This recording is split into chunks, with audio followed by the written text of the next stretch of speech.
Pemirsa, Anda kembali bersama kami di spesial interview dan masih kita berbicara terkait bagaimana kesiapan tim SAR Laut Ditpol Airut Polda Nusa Tenggara Barat dalam menghadapi bencana, dan kita masih bersama Ibtu Gusti Made Suwarjaya. Pak Gusti, seperti yang disampaikan tadi, contohnya ini perlu diberikan contohnya ini bagaimana pengamanannya.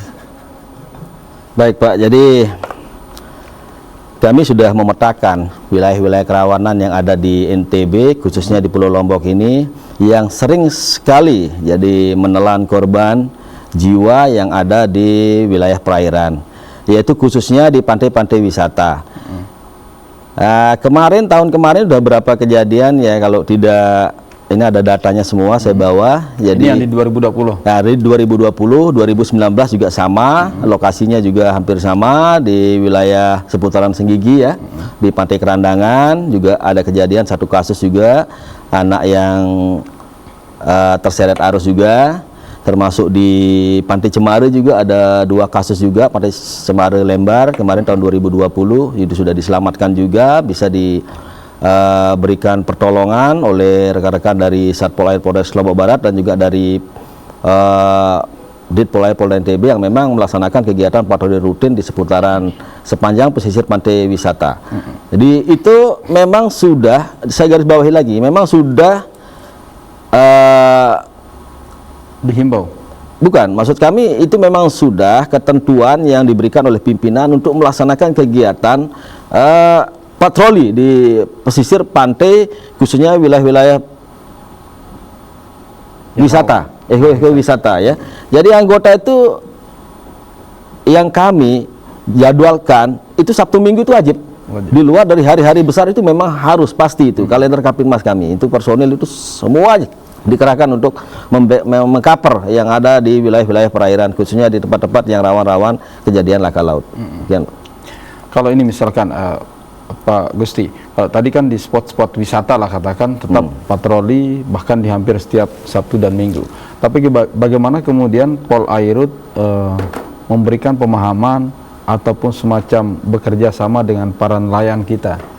Nah, kalau tadi kan kalau kapal-kapal besar tentu berkoordinasi dengan BMKG sesuai dengan cuaca hari itu mereka bisa berlayar atau tidak, begitu, punya mungkin peralatan yang mumpuni untuk kemudian bisa berkomunikasi dengan BMKG atau melihat perakiraan cuaca dari BMKG. Tapi kalau nelayan-nelayan kecil kita yang biasanya pergi melaut dan lain sebagainya, terutama di saat cuaca buruk ini, seperti apa pola komunikasi yang dibangun oleh Ditpol Airut Nusa Polda NTB ini?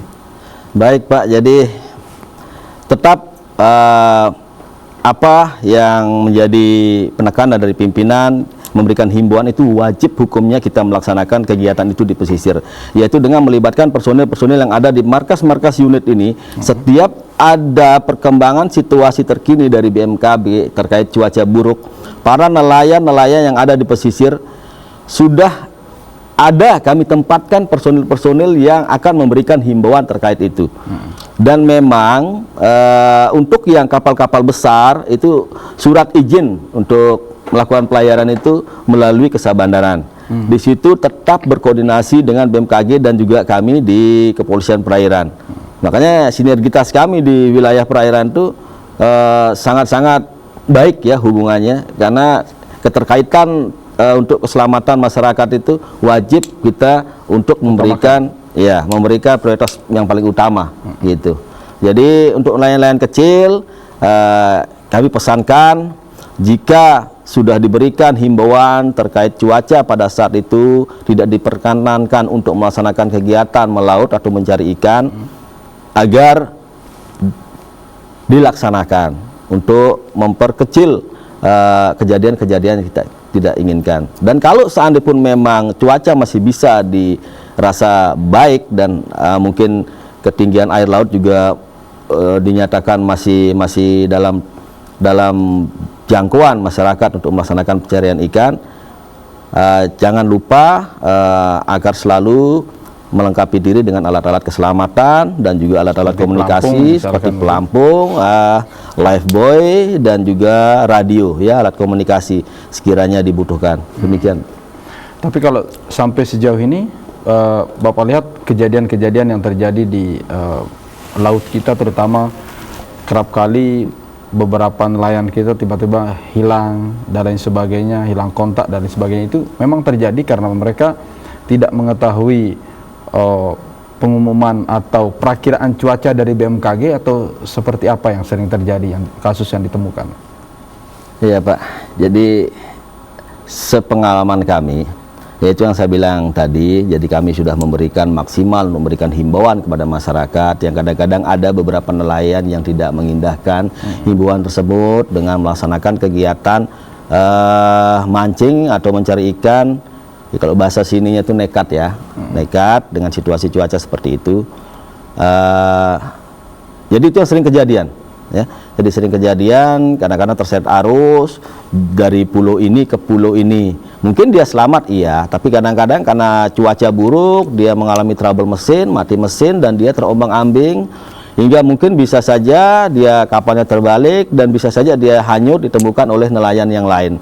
Nah, itu makanya saya sampaikan kepada masyarakat nelayan khususnya yang ada di Pulau Lombok, jika ada informasi-informasi terkait cuaca dari BMKG yang kita berikan arahan, himbauan kepada masyarakat agar tolong jangan sampai ya untuk melanggar. Jadi tolong dipatuhi agar keselamatan bersama kita bisa jaga. Dan itu memang tugas kami, memberikan masyarakat kecil yang tidak memiliki mungkin alat-alat komunikasi yang baik untuk mengetahui cuaca pada saat itu, dan saya yakin masyarakat juga mungkin dari alam dia sudah paham. Jadi ya, ini angin barat, ini angin timur, ini angin selatan, dan sebagaimana seterusnya. Artinya membaca kode alam lah. Iya, dia lebih paham. Saya yakin kan itu. Tapi di laut tidak ada namanya yang bisa kita prediksi untuk cuaca. Itu hanya globalnya saja. Mungkin sekarang mungkin bulan Desember udah masuk angin barat. Tapi secara alami kadang-kadang kita tidak bisa memprediksi itu cuaca itu Pak. Nah seperti itu. Kalau dilihat 2020 kemarin ada berapa kasus Pak yang yang kemudian sudah bisa diselesaikan atau kemudian yang bisa dievakuasi oleh teman-teman di Polair, terutama yang di laut kita? Yang kemarin tahun 2020 itu ada 2 lokasi kejadian. Yang pertama itu di Pantai Cemara, itu ada anak yang terseret arus juga bisa diselamatkan dan bisa dievakuasi oleh rekan-rekan dari Ditpol Air maupun dari Satpol Air dengan kondisi selamat, ada 2 orang. Dan juga di tahun yang sama, tahun 2020 juga kemarin ada di kejadian di Pantai Kerandangan, itu bocah berumur kurang lebih 4 tahun itu meninggal dunia karena memang orang tua atau dari keluarga dari sanak saudara dari bocah tersebut lepas pemantauan. Untuk itu kecelakaan lalu lintasnya? Kecelakaan lalu lintas untuk sementara belum ada ya, untuk tahun kemarin belum ada. Tapi ada kapal yang terdampar kemarin di wilayah Sumbawa juga Tongkang, itu masih kami koordinasikan untuk saat ini. Siapa pemiliknya juga dari rekan-rekan Polres juga sudah ke lokasi, juga termasuk kami yang memantau terus perkembangan kapal tersebut karena dia hanyut terbawa gelombang, itu ada di wilayah Sumbawa. Tepatnya. Itu akan segera dievakuasi juga tentunya. Ya, banyak kapal-kapal kita kembalikan lagi ke ownernya masing-masing. Gitu. Kita tetap akan melaksanakan koordinasi ownernya apa sanggup tidaknya untuk melaksanakan evakuasi, karena untuk biaya operasional yang sangat besar sekali di laut itu Pak. Jadi di sana kita membutuhkan tugboat, apalagi dengan kapal-kapal yang besar gitu. Kapasitas gross tonnage besar Pak ya. Jadi harus membutuhkan tenaga ekstra di samping kru, terus di samping kapal, dan juga biaya operasionalnya Pak. Ya, itu mungkin yang jadi pertimbangan owner-owner ini untuk menarik kapalnya, mungkin seperti itu Pak. Ya. Itu kan di laut Pak Gusti. Kalau di udara sendiri bagaimana patrolinya? Jadi kami ini kan sekarang polisi perairan dan udara ini kan menjadi satu korp Pak ya. Jadi di sini pernah dulu kita memiliki kapal yang kapal udara yang berupa heli. Pada saat itu BKU dari Pondok Cabe ya, Pondok Cabe, Ya. markas besar dari polisi udara itu pernah membekaukan kapal di sini memang permintaan dari Polda pada saat waktu gempa-gempa kemarin. Jadi sekarang sudah balik lagi ke Pondok Cabe, Oke. ke di sana. Jadi untuk sementara kita belum memiliki pesawat ya, kapal kita belum memiliki helikopter ya. Tapi untuk tahun 2021 ini sudah kita Dijanjikan begitu.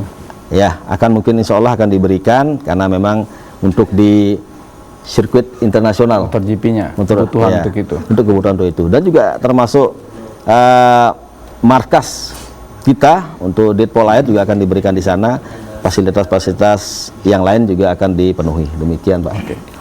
Kalau melihat dari daerah kita, daerah pariwisata, kemudian yang rawan akan gempa, itu ada hubungannya nggak Pak untuk terjadi bencana-bencana di tengah laut itu sendiri?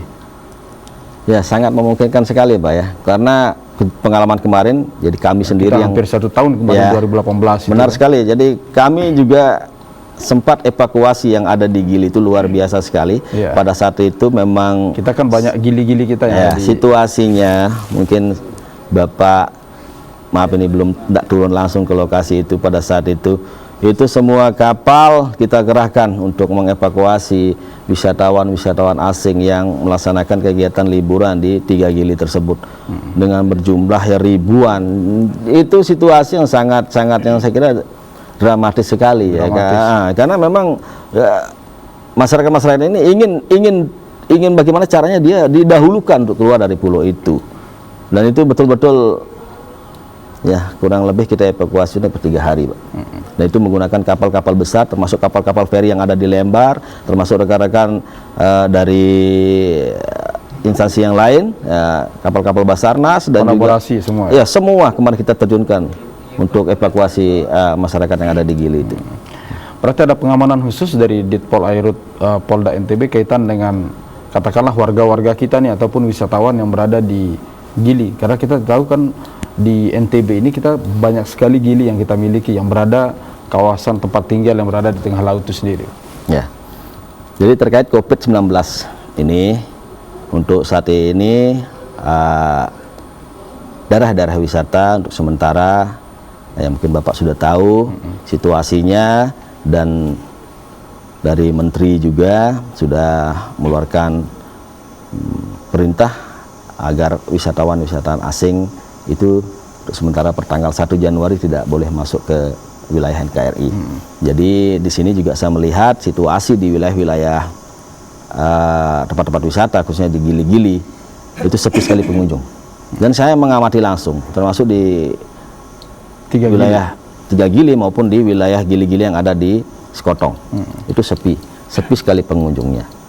Sehingga tapi tetap kita sebagai kepolisian perairan semaksimal untuk menjaga wilayah-wilayah yang binaan-binaan kita, termasuk kapal-kapal yang sudah di markas unit itu untuk melekat di tempat-tempat wisata tersebut. Dan itu memang sudah sesuai dengan standar operasional prosedur yang akan kita laksanakan dalam masa pandemi COVID-19 ini, termasuk orang-orang yang keluar masuknya ke pulau tersebut tetap kita periksa. Demikian. Iya. Nah, kalau melihat dari letak geografis kita ataupun laut kita yang begitu luas di NTB ini dan rawan terhadap bencana, ada nggak upaya pelatihan yang diberikan oleh Ditpol Airut terhadap warga-warga kita ini, terutama yang berada di Gili, bagaimana model cara mereka harus menyelamatkan diri misalkan terjadi bencana, sehingga begitu petugas belum datang atau belum sampai ke tiba di lokasinya, mereka bisa mengevakuasi untuk sementara waktu diri mereka sendiri begitu. Ya, jadi kita melihat juga sekarang situasi cuaca ya, yang mungkin Bapak pertanyakan mungkin situasi yang mana dulu ini, gempa atau cuaca apa kejadian semua misalkan untuk potensi-potensi bencana, ada nggak semacam pelatihan diberikan oleh Ditpol Airut untuk katakanlah mungkin warga-warga kita yang ada di Gili atau masyarakat sivil begitu, bagaimana cara dan upaya mereka untuk menyelamatkan diri misalkan terjadi bencana di tengah laut ataupun di udara? Baik Pak, jadi tetap setiap personil itu memang diwajibkan untuk memberikan edukasi kepada masyarakat Ada awam. kewajiban berarti, Umumnya itu kewajiban sekali, dan itu terus kita laksanakan. Makanya saya bilang tadi ada namanya kegiatan Binpotmas, pembinaan kepada masyarakat wilayah pesisir, ya. Itu ya edukasi bagaimana cara menyelamatkan diri pada saat kejadian gempa, misalkan contoh bencana alam yang lain, misalkan hujan angin atau puting beliung, dan juga mungkin tanah longsor dan sebagaimana. Itu sebenarnya kita sudah memberikan edukasi kepada masyarakat seperti apa tekniknya di lapangan. Itu sudah anggota-anggota kami bergerak dalam hal itu. Ya contohnya saja misalkan pada saat gempa. Contohnya nanti di segmen berikutnya, di segmen ketiga. Kita tahan dulu, Bang. Bisa kami akan kembali sejenak pariwara berikut ini.